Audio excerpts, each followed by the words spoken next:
నా పేరు Bandi Mallesh, Congress party Mahabubnagar town OBC cell పట్టణ అధ్యక్షుడిని.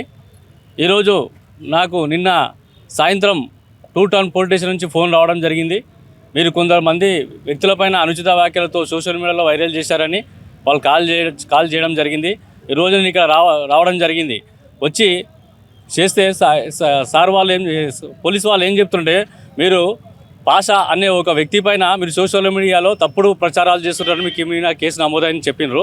దానికి అనుగుణంగా అతను ఏం చెప్పినంటే, ఎలక్షన్ ముందు మా గౌరవనీయులు తెలంగాణ ముద్దుబిడ్డ రేవంత్ రెడ్డి గారి పైన అసభ్యకరంగా మాట్లాడిండు.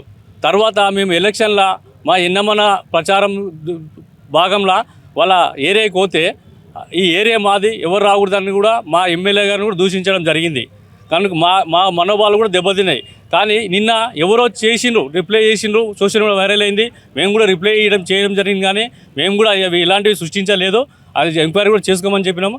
కాబట్టి ఈరోజు మా పైన దాడులు, నేను ఒక బీసీ బిడ్డగా, ఒక యాదవ జాతి ముద్దు బిడ్డగా నేను ఈరోజు రాజకీయాల్లో రాణించడం వాళ్ళకి ఇష్టం లేదు. కనుక బీసీలను అణిగిదొక్కాలనే ఉద్దేశంతోనే వీళ్ళు నా పైన తప్పుడు కేసు పెట్టి ఈరోజు ఈ విధంగా నన్ను అక్రమంగా కేసు బుక్ చేయడం జరిగింది. అందుకే ఈరోజు వచ్చి నేను 2 టౌన్ దగ్గర మేమందరం కూడా మా పార్టీ కార్యకర్తలందరూ, మా బీసీ నాయకులందరూ, మా పార్టీ నాయకులందరూ, వివిధ విభాగాలకు చెందిన నాయకులందరూ కూడా ఈరోజు వచ్చి 2 టౌన్ దగ్గర 100 కేసులు అందరం కూడా మా రేవంత్ రెడ్డి గారిని, మా ఎన్ఎం శ్రీనివాస్ రెడ్డి గారిని తిట్టినందుకు, దూషించినందుకు కూడా వారిపైన మేము కేసు వేయడం జరిగింది. సొంత పార్టీ కార్యకర్త పైన ఎందుకు పెట్టాల్సి వచ్చింది? మీరు 10 ఏళ్ళు ప్రతిపక్షంలో ఉన్నారు, ఇప్పుడు అధికారంలోకి వచ్చి 2 నెలలు అవుతుంది. మీరు యాక్టివ్ కార్యకర్త, మీరే కేసు నమోదు అయింది. మీతో పాటు కొంతమంది కార్యకర్తలు వచ్చారు, కొంతమంది నాయకులు ఇక్కడ వచ్చారు. చాలా మటుకు కాంగ్రెస్ పార్టీకి సంబంధించిన ముఖ్య నాయకులు ఇక్కడ కనపడడం లేదు. అంటే ఇది పార్టీలో ఉన్న అంతర్గత సమస్యన ఒకటి. రెండోది ఏంటంటే, పీసీ బిడ్డనైనా నన్ను తొక్కివేయడానికి కొంతమంది ప్రయత్నిస్తున్నారు అని మీరు ఆరోపణ చేస్తున్నారు.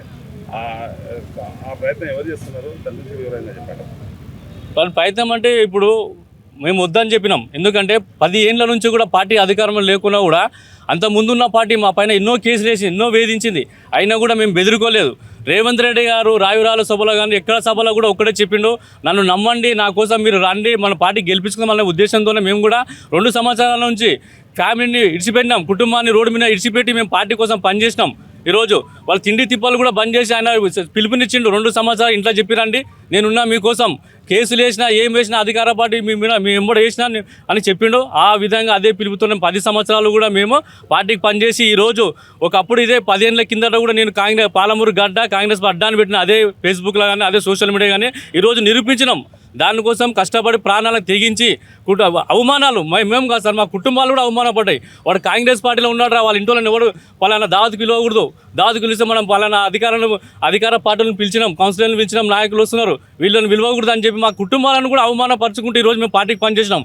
అయినా కూడా ఈరోజు మా ప్రభుత్వం వచ్చినాక మా ప్రభుత్వంలో మొదటి కేసు నామినేట్ చేయడం అది చాలా దురదృష్టకరం. ఎందుకు అంటే మేము ఇట్లాంటి దుర్మార్గుల అక్రమ కేసుల నుంచి విముక్తి చేయాలని మేము కాంగ్రెస్ పార్టీని గెలిపించుకున్నాం. ఈరోజు మా పైన కేసులు జరుగుతున్నాయి. ఈరోజు మా ముఖ్య నాయకులు రాలేదు, ఎందుకు రాలేదో వాళ్ళకి అంతర్గతంగా విడిచిపెడుతున్నాం.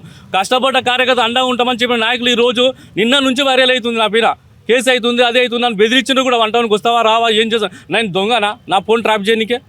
సోషల్ మీడియా రిప్లై అయినప్పుడు పిలవాలి, నేను రేపు వస్తా సార్ అని చెప్తే కూడా నా ఫోన్ ట్రాప్ చేసి నువ్వు ఏడ ఉన్నావు, ఏం కథ, గంటకు నా అన్నీ చేస్తున్నావు. నాకు నిజంగా చెప్తున్నా, ఈరోజు నాకు ఎవరు శత్రువులు లేరు. ఈరోజు చెప్తున్నా, వీళ్ళ నుంచి నాకు ప్రాణాలు ఉంది. రేపు నాకు ఏమైనా జరుగుతుంది నా కుటుంబానికి బాధ్యత. ఈరోజు రేవంత్ రెడ్డి గారు ఉన్నా కూడా దీనికి నా మీద బాధ్యత వహించాలి. నాకేమైనా జరిగితే రేవంత్ రెడ్డి కూడా కుటుంబ బాధ్యత, నా పిల్లలు మా ఫ్యామిలీ చూసుకునే బాధ్యత రేవంత్ రెడ్డి వదిలేస్తున్నా. ఖచ్చితంగా ఈ విషయాన్ని రేవంత్ రెడ్డికి తీసుకుపోవాలని మీడియా పరంగా మిమ్మల్ని చేతులు వేసి మొక్కుతున్నా. ఈరోజు ఎవరైతే నా మీద అక్రమ కేసులు వేయాలనుకుంటున్నారో, ఎవరు నన్ను ఇక్కడ వరకు తీసుకొచ్చారు? నేను పార్టీకి పనిచేసిన, ఇంతకుముందు గత 10 సంవత్సరాల నుంచి కూడా పార్టీకి పనిచేసిన, అప్పటి నుంచి కోపం పెట్టుకొని ఈరోజు నా మీద కేసులు వేయడం జరిగింది. ఎవరైతే వేస్తున్నారో అందరూ కూడా నాకు ఏమైనా ప్రాణాలు జరిగితే ఈరోజు ముఖ్యమంత్రి గారు రెస్పాండ్ కావాలని చెప్పి ఈ విధంగా సభాముఖంగా చేతులెత్తి మొక్కుతున్నాం. మీ మీద కేసు నమోదైన విషయం మీ పార్టీ ముఖ్యులకు తెలుసా? అందరికీ తెలుసు అండి. మేము అందరు సోషల్ మీడియా ద్వారా మా కాంగ్రెస్ పార్టీ గ్రూప్లో కూడా చెప్పిన ముఖ్య నాయకులు 2-3 చెప్పినా. మేము అంటే మేము వస్తాము, ఉదయం 10 గంటలకు రమ్మని చెప్పింది కదా పోలీసు అధికారులు, మేము ఖచ్చితంగా స్టేషన్ దగ్గరకు వస్తామని చెప్పిండ్రు. ఇలాంటి ఇప్పటి వరకు కూడా ఎలాంటి స్పందన రాలేదు.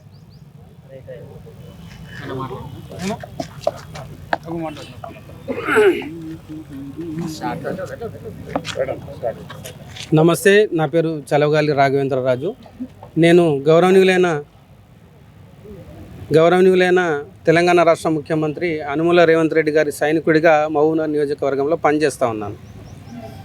వాస్తవానికి మహబూబ్నగర్లో ఉన్న అరాచకాలను దూరం చేయాలని, తప్పుడు కేసులు ఎవరి మీద కూడా కాకుండా ఉండాలని ఎన్నో రాత్రులు ఎన్నో సంవత్సరాలు మేము కొట్లాడి ఈ మహబూబ్నగర్కు స్వాతంత్రం తీసుకొచ్చే విధంగా పోరాడి మా కాంగ్రెస్ పార్టీ సూచించిన అభ్యర్థి ఎన్ఎం శ్రీనివాసరెడ్డి గారిని గెలిపించడం జరిగింది. వారు క్యాన్వసింగ్ చేసే సమయంలో మోతినగర్ ప్రాంతానికి చెందిన ఒక కౌన్సిలర్ భర్త పాషా అనే వ్యక్తి మా ఎమ్మెల్యే అభ్యర్థి గారిని చాలా ఎవరు వినకూడలేని అసభ్య పదజాలంతో దూషించాడు. ఆ వీడియో రికార్డ్సు అంతేకాకుండా ఈ రాష్ట్రానికి గౌరవనీయులైన ముఖ్యమంత్రి గారు యనుమల రేవంత్ రెడ్డి అన్న గారిని కూడా చాలా అసభ్యంగా మాట్లాడినందుకు మేము ఈరోజు ఒక 100 కంప్లైంట్లు 2వ పట్టణ పోలీస్ స్టేషన్లో ఇవ్వడం జరిగింది. ఈ చలవగాలి రాఘవేంద్రరాజు అనబడే వ్యక్తిని, అంటే నా మీద గతంలో ఒక 17 తప్పుడు కేసులు జరిగినా కూడా భయపడలేదు, ఎన్నో రకాలుగా ఇబ్బంది పెట్టినా కూడా భయపడలేదు. నిన్నటికి నా మీద ఒక తప్పుడు కేసు పెట్టి నేను జైలు నుంచి వచ్చి 3 సంవత్సరాలు పూర్తి చేసుకున్నా. మా ప్రభుత్వం వచ్చి దాదాపు 70 రోజులు అవుతున్నా కూడా ఒక్క కంప్లైంట్ కూడా ప్రతిపక్షాల మీద కానీ ఎవరి మీద కానీ నేను ఈరోజు వరకు చేయలేదు. కానీ ఈరోజు మా ముఖ్యమంత్రి గారిని ఒక చెడు భాషతో మాట్లాడిన వ్యక్తి మీద మొదటి కంప్లైంట్గా చలవగాలి రాఘవేంద్రరాజు కంప్లైంట్ ఇవ్వడం జరిగింది. ఈ 100 కంప్లైంట్లలో నాది కూడా ఒక కంప్లైంటు. అట్లాగే మా బీసీ నాయకులు, మహబూబ్నగర్ నియోజకవర్గంలో బీసీ పాపులేషన్ ఎక్కువ అండి. బీసీ నాయకులను ఇందాక మీడియా మిత్రుడు అడిగినట్టు తొక్కే ప్రయత్నం జరుగుతుంది. కాబట్టి బీసీ సంఘాలు కూడా ఎవరికి కూడా మేము ఎవరికి ఏం చెప్పలేదు. స్వచ్ఛందంగా శ్రీనివాస్ గారు, మైత్రి యాదయ్య గారు, ఇంకా రాకేష్ పటేల్ గారు, చాలామంది సభ్యులు, వెంకటయ్య గారు, చాలామంది సభ్యులు స్వచ్ఛందంగా వచ్చి సంఘీభావం తెలుపుతూ ఇట్లాంటి అరాచకాలను మేము ఖచ్చితంగా అడ్డుకుంటాం, ఖచ్చితంగా ప్రశ్నిస్తాము. ప్రభుత్వం దృష్టికి కూడా నా వంతుగా నేను తీసుకుపోయే ప్రయత్నం చేస్తా. మీరు కూడా మీడియా మిత్రులు ఇట్లాంటి కార్యక్రమాలు జరగకుండా మహబూబ్నగర్ ప్రశాంతంగా ఉండే విధంగా ప్రయత్నం మా వంతుగా మేము చేస్తాం. మీరు కూడా మీడియా సోదరులు వయా మీ మీడియా ఛానళ్ళ ద్వారా ప్రభుత్వం దృష్టికి తీసుకెళ్లాలని విజ్ఞప్తి చేస్తూ ఉన్నాను. Thank you.